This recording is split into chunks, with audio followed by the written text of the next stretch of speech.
warahmatullahi wabarakatuh. Alhamdulillah wassalatu wassalamu ala Rasulillah wa ala alihi wa sahbihi wa mawalah. Allahumma la ilma lana illa ma 'allamtana wa 'allimna ma yanfa'una wa zidna ilma innaka antal azizul hakim. Rabbi ishrah li sadri wa yassir li amri wa hlul 'uqdatam min lisani yafqahu qawli. Kaum muslimin dan muslimat yang kami cintai karena Allah Subhanahu wa taala, alhamdulillah kita bersyukur kepada Allah Subhanahu wa taala. Di pertemuan yang selanjutnya kita alhamdulillah bisa kembali berjumpa bertatap muka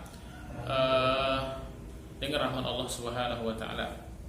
Kali ini kita akan menjelaskan tentang ciri-ciri orang-orang yang terkena gangguan jin jahat ya, atau misalnya terkena sihir atau santet atau ain ya, insyaallah. Namun sebelum kita menjelaskan ciri-ciri orang-orang yang kena gangguan, maka kita akan jelaskan terlebih dahulu model orang yang diganggu. Itu ada beberapa model ya, model gangguannya. Ada yang diganggu itu, yang pertama dia kesurupan.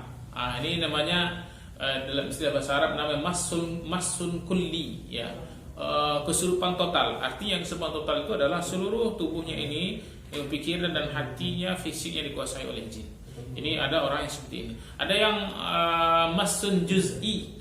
Model orang yang diganggu oleh jin itu ada masun juz'i, gangguannya sebagian. Tangannya yang sakit, perutnya yang sakit, kepalanya yang sakit gitu ya. Ini biasanya. Kemudian yang berikutnya ada namanya masun ta'ifun, gangguan sejenak. Ada gangguan sejenak yang biasanya ketika kita mimpi buruk ya, mimpi dikejar hantu, dikejar harimau, atau kita diimpit oleh makhluk yang yang nampak atau tidak nampak, ada benda yang menekan tubuh kita. Ini biasanya termasuk ciri-ciri ya orang yang diganggu oleh Kemudian berikutnya ada orang juga yang diganggu oleh jin tapi tidak ada reaksi sama sekali. Badannya sehat, dia tidak pernah punya penyakit, dia kuat, walaupun dia kadang-kadang tidak pernah beribadah, dia tidak pernah sholat, dia tidak pernah datang ke masjid, tapi bahkan dia mengatakan, kalian ini rajin sholat, kalian sakit-sakit ya.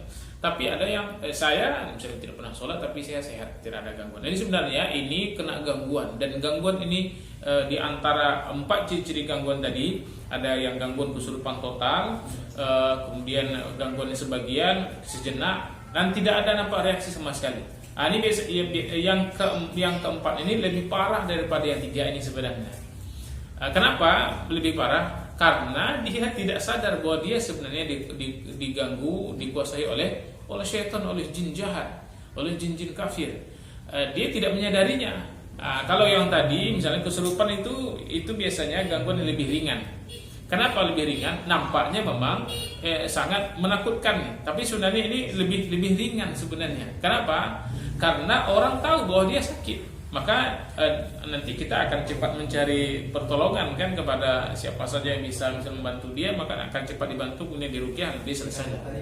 Dan yang terakhir tadi ya, bagian 4 tadi ini biasanya tidak diketahui, cuman kita mengetahui dari ciri-cirinya. Ciri-cirinya biasanya dia suka bermaksiat, menggebu-gebu untuk melakukan maksiat, tapi malas sekali untuk melakukan ketaatan. Ini biasanya ciri-ciri orang yang diganggu, cuman tidak ada nampak reaksinya.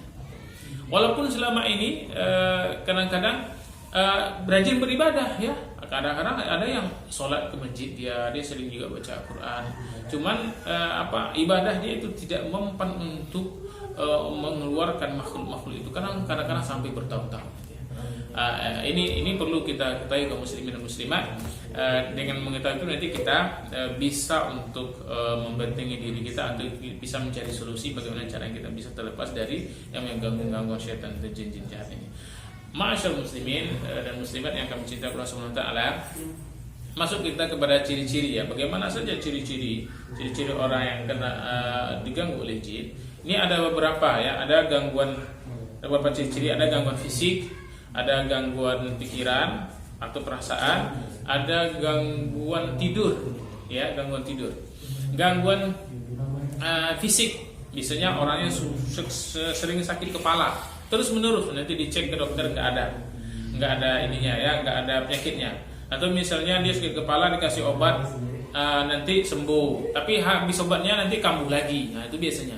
Atau ada terasa di badan ini ada yang rasa menjalar-jalar atau ibu nusuk-nusuk, dicek di rongsen, itu tidak ada nampak penyakitnya.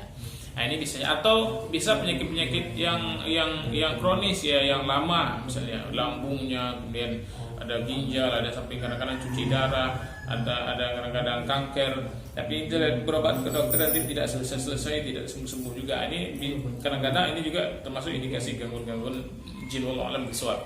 Kemudian berikutnya misalnya ada benjol-benjolan tiba-tiba, tidak pernah jatuh, tidak apa, tiba-tiba badannya benjol-benjol gitu ya. Kemudian ciri-ciri yang lain misalnya ketika kita ingin berwudu langsung kita ingin buang angin ya, wudu lagi buang angin lagi, wudu lagi batal lagi, wudu lagi batal lagi. Ketika ingin sholat saja, tapi ketika tidak ingin sholat kita berwudu tidak ada masalah. Inilah biasanya upaya daripada makhluk syaitan dari bangsa jin yang jahat ini, berupaya untuk menghalangi kita beribadah kepada Allah Subhanahu wa taala. Kemudian ciri-ciri berikutnya gangguan pikiran dan perasaan.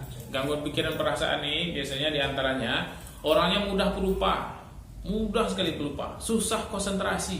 Ini biasanya ciri-cirinya ya, ciri-ciri ya.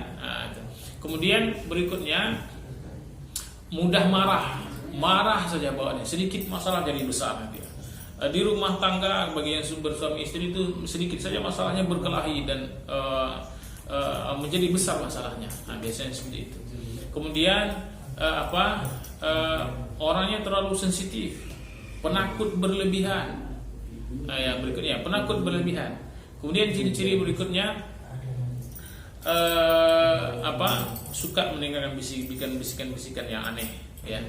Biasanya seperti itu. Kemudian suka nampak sesuatu ya, mendengarkan suara, nampak sesuatu di rumah atau di jalan atau di mana saja itu.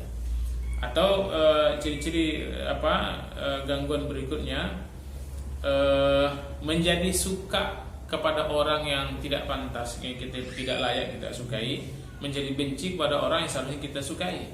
Misalnya benci kepada orang-orang soleh, benci kepada istri, benci kepada suami, benci kepada anak.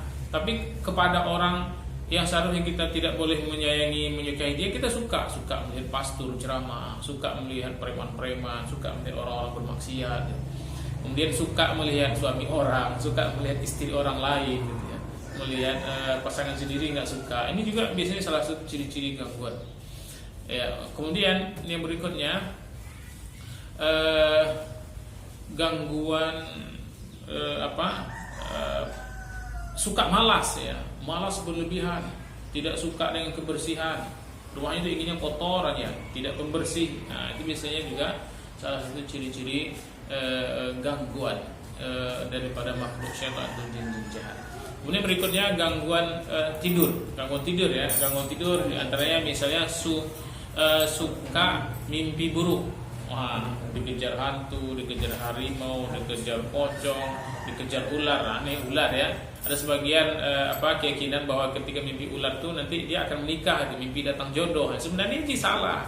Mimpi kita misalnya datangi ular itu sebenarnya adalah mimpi bahwa ada jin baik lewat sihir, santet atau yang lain yang ingin merusak kita, yang datang ingin mengganggu kita.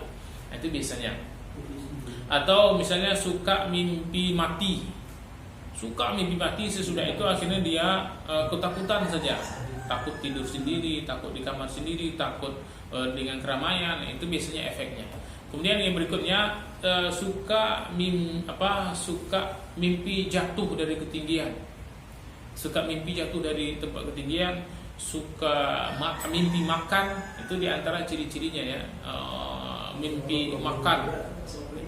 Kemudian berikutnya ciri-ciri berikutnya suka ketidihan ya.